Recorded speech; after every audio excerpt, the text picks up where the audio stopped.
Oh, hello everyone, it's Susie, Crypto Granny here. The date is the 19th, the 12th, 2022, and the time in Europe is 17:53 p.m. I hope you all saw the World game yesterday, the soccer game. It was absolutely unbelievable. Argentina against France. It was so exciting. It's probably the most exciting game I've ever seen in soccer. And I got to tell you, Messi, I think he might be 35 or 36, but I think that guy is a messiah. I really do.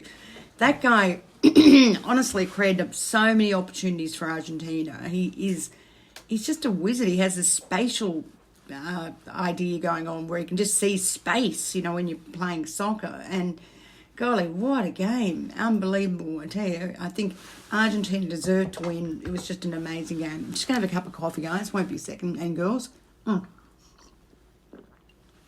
Girls and guys, I need my coffee. So let's talk about the cryptocurrency market. Market cap is extremely low at 812 bill, 0.184. Volume is very low at 19.655 bill. Liquidity is very low at 2.751 bill. And Bitcoin dominance is 39.46 according to Livecoin Watch. Bitcoin at the moment, the physical price is 16,657. Ethereum at 1177. Binance is 246.66. XRP is at 33.33860. Let's just quickly have a look at ADA is at 26 and Matic is at 0.7833. Also, just to add to that, Binance futures and Bitcoin futures are very closely priced now to Bitcoin physicals. They're still slightly over, but it just means that people, the physical is holding better, which is what we own, the physical Bitcoin, okay? Ethereum and Ethereum's futures prices are also about the same. Now let's talk about the market very quickly, and then we'll go through the crypto news stories, okay? So just looking at the market, a 10-year yield in the US at the moment is 3.56%. After the US hike the other day, 50 basis points, it was up 8 points, which is still quite high. It's about equivalent to the US 10-year yield, which is quite incredible. Equity market has been selling off, and there's more bought put options on the equity market, which is a defensive strategy. You buy puts, you're expecting the equity market to go down, okay? So the Dow's at 32865, S&P is 3831, under that important technical level of 4,000, okay? We have seen the US dollar strengthen to the yen, 137.03, which is right with the rate hike. When interest rates go up in the US dollar currency will also go up against other currencies. And the Aussie currently is down against the US. It's currently the spot is 0.6697. So that was pretty much a sell near that 68 cents. COVID's still rising, so keep all this in mind. We're still seeing inflation rise everywhere. But it's coming down slightly. But something to add to that is, the price of coal in a year is up 141%, which means that people are using coal rather than gas or something else, or electricity for heating, which is not great for the ozone layer or the environment, which is concerning. Plus, gas is up 64%. So you've got all these incredible high commodities, which are killing the consumer as well in terms of paying utility bills and this sort of thing. So let's get to the news. We'll talk about Bitcoin. We'll talk about some new regulation that's been brought in terms of the US and BAL, and also the Bank of International Settlements. We'll talk about Twitter. We'll also talk about China, what China's doing in terms of the MetaVerse land. We'll talk on FTX, not much though. Binance we'll certainly talk about because there's a lot of fun out there about Binance. But Binance have done a lot of acquiring. They have a lot of money, and I have no problem with Binance, the exchange. If they go down, we can literally kiss our cryptocurrency. The whole market will go down, literally. Because they are, as I said before, they do 75% of the volume. They have all the coins and tokens on their exchanges. They are highly regulated. They're global all over the world. Honestly, they have about $80 billion, of their own reserves, which is incredible, which is not, not just talking about Binance, the coin. They have other reserves being Bitcoin and the like, for example. Also, we'll talk about Ripple, what's going with Ripple with new clients. We'll talk about Solana. We'll talk about Bitvavo, which is a Dutch cryptocurrency exchange that did have exposure, unfortunately, via the chain of FTX exposure with Genesis Global Capital, and we'll talk about Polygon and just a few other things that, I glean from what I'm looking at the moment, okay? So let's get on with it. Now, interestingly enough, Bitcoin, a lot of people have been buying Bitcoin. It's been a lot of whales in the last 9 days. And according to Santiment, which is a crypto analytics firm, which releases, obviously data and on-chain data and off-chain data for Bitcoin. According to them, in the last 9 days, $726 million worth of Bitcoin has been purchased, okay? And that's a lot, right? They are whale purchasing. That's no doubt about that, 726 mil. Addresses for Bitcoin have gone up astronomically, and also holdings of Bitcoin have gone up, which tells us low supply on the exchanges for Bitcoin, right? We know the exchanges are all up all over the world, probably have about 800,000 Bitcoin left, and that's about it. Once that goes, it goes. And Bitcoin, where there's no supply, that price could go anywhere. Seriously, where there's no supply of something, the price could go anywhere. And the technology is incredible, and that's what you're paying for, the technology. So you buy a coin, you get access to the technology of Bitcoin, a physical coin, not a derivative, and you get access to that amazing technology that's bigger than the internet, okay? And started all this cryptocurrency technology off. And what it can do is absolutely amazing. It can reconcile anything within seconds, whereas old-style reconciliation between the banks and the silos can sometimes often take 2 weeks. It's a joke, right? This new technology can reconcile in seconds, whereas old technology takes 2 weeks to reconcile minimum, okay? So please keep that in mind. Now, there's a couple of bills that are introduced. The senators in the US are thinking about introducing a bill to extend the anti-money laundering rules to cryptocurrencies, and they should. Know your client. Who are they? Where does the money come from? If it comes from terrorists, we don't want to encourage that, for example, which is against the US regulatory environment. Also, there's a new policy from the Bank for International Settlements, which will permit banks from the 1st of January 2025 to invest 2% of their reserves in cryptocurrency, okay? So this is a report that came out from the Bank for International Settlements. It's a prudential treatment of crypto asset exposure report, which I'm going to look up. Just came out recently, and they're advocating that banks can invest 2% of their reserves in cryptocurrency, which will take effect, as I said, on January the 1st, 2025. It's basically a global prudential standard for banks, and it's developed by the Basel Committee of Banking Supervision, which is huge, right?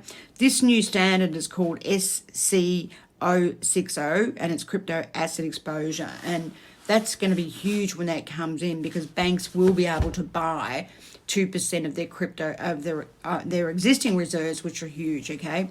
Their reserves, which will be P of the, of the accounting equation. What have we got? A minus L equals P, right?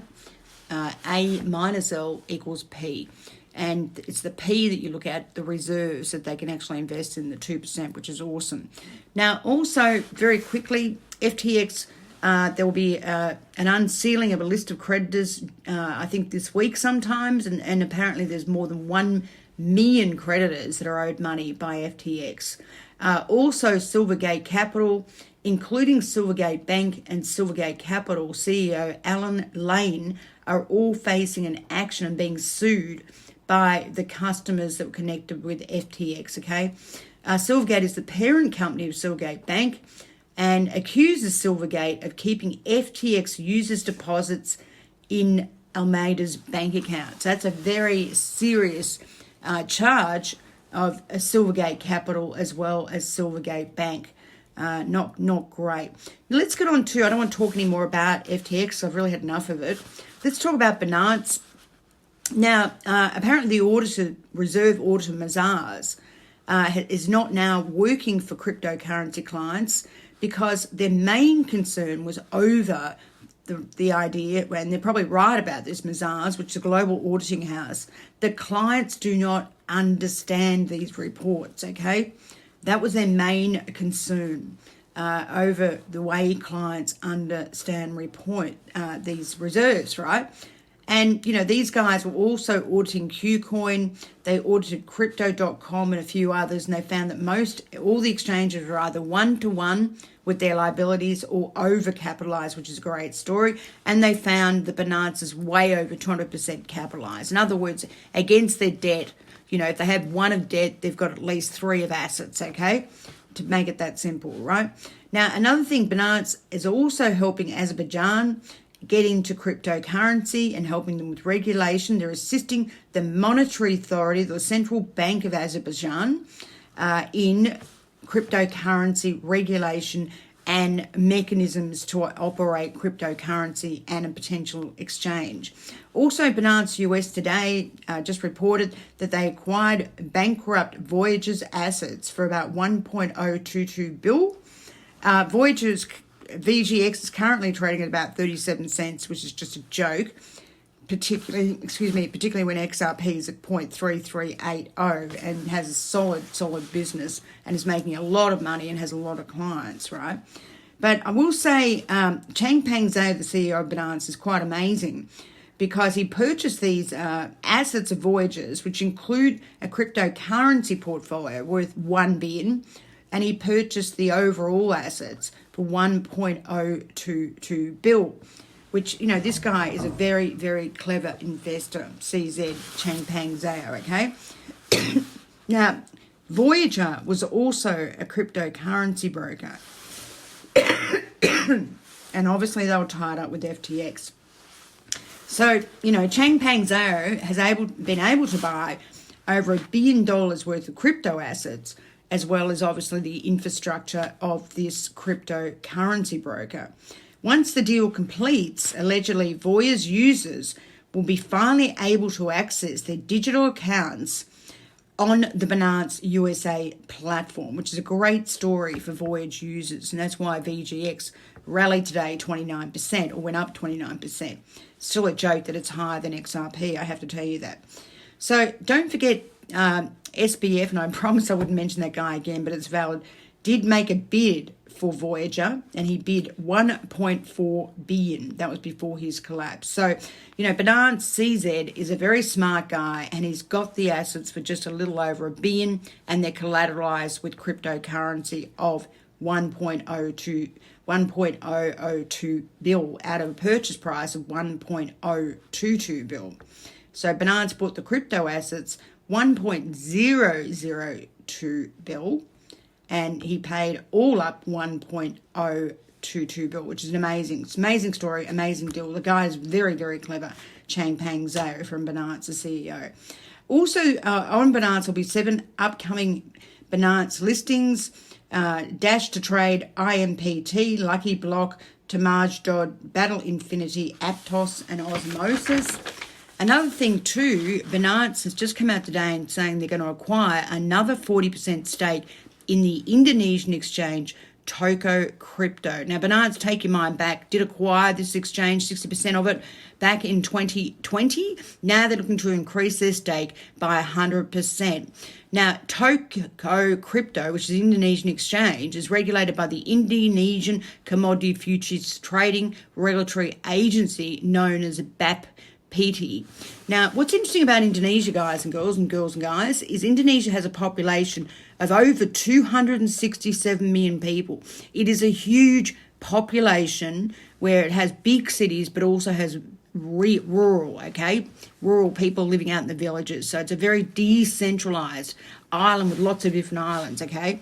And they need cryptocurrency. And CZ knows that. He knows that Asia, for cryptocurrency growth, is a powerhouse.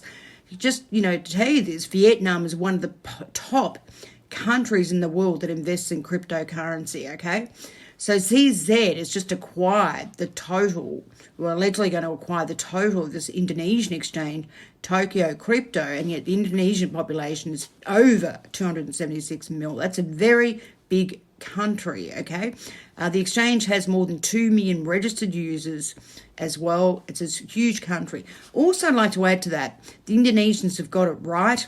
They've got the cryptocurrency exchanges in Indonesia, being regulated by the Commodity Futures Trading Regulatory Commission, right? And that's what the US should do as well, have the Commodities Futures Trading Commission regulate crypto. But I got to say something. I just think the regulators are just too silly. I really have to say that. Another thing too, take your mind back. Binance bought Secure Exchange in Japan. Okay, now Japan does heaps of cryptocurrency. It's regulated. They have a lot of clients, and Japan, as you know, is over 100 million population. Also, they acquired MX Global in Malaysia back in 2020. And again, Asia is killing it in terms of cryptocurrency investing and technology and everything else, right? It is killing it.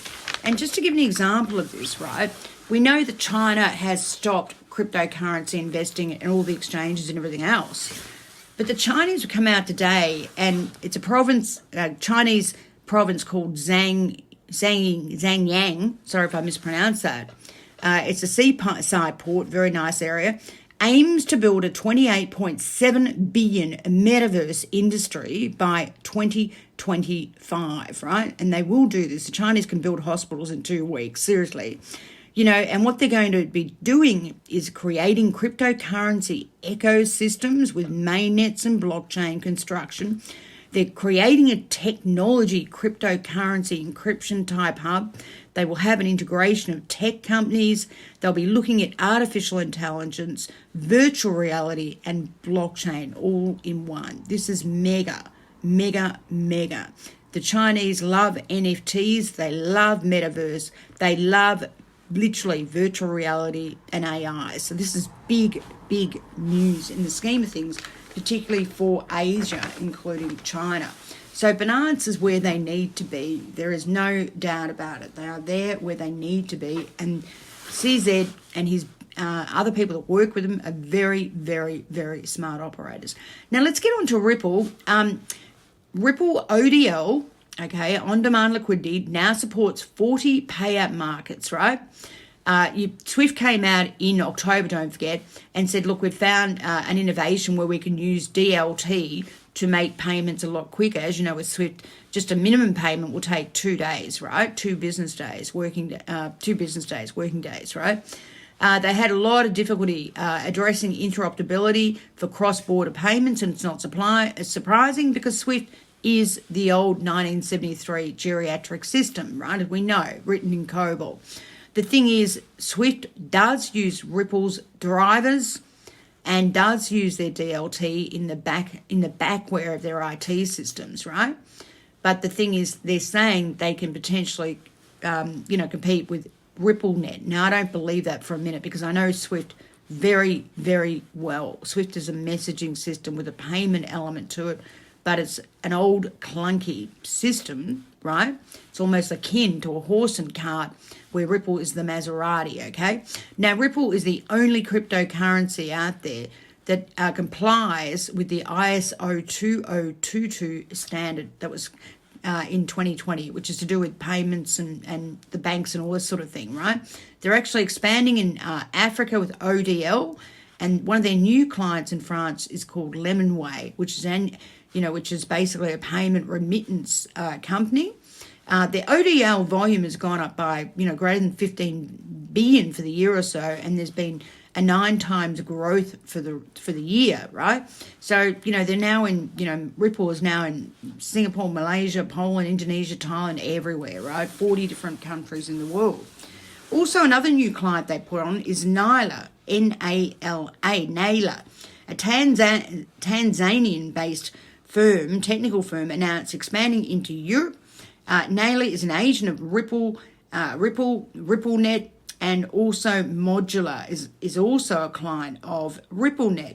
And they're expanding into 19 different European countries, the US and UK, and they will be using Ripplenet and XRP, which is a great story.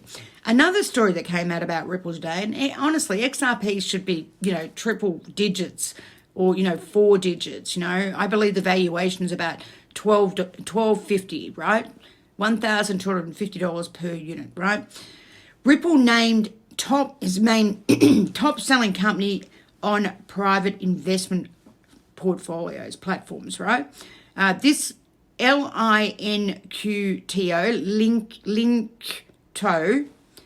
basically ranks Ripple as the first top-selling company on their private investment platform.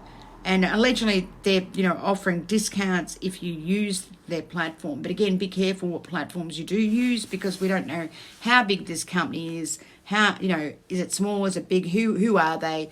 If you give your money away or your coins, you don't hold your own custody. Okay, you've got to make sure that the custody is like a bank. Not like, we don't know how small or big Linkto is, for example. Now, also there was a hack.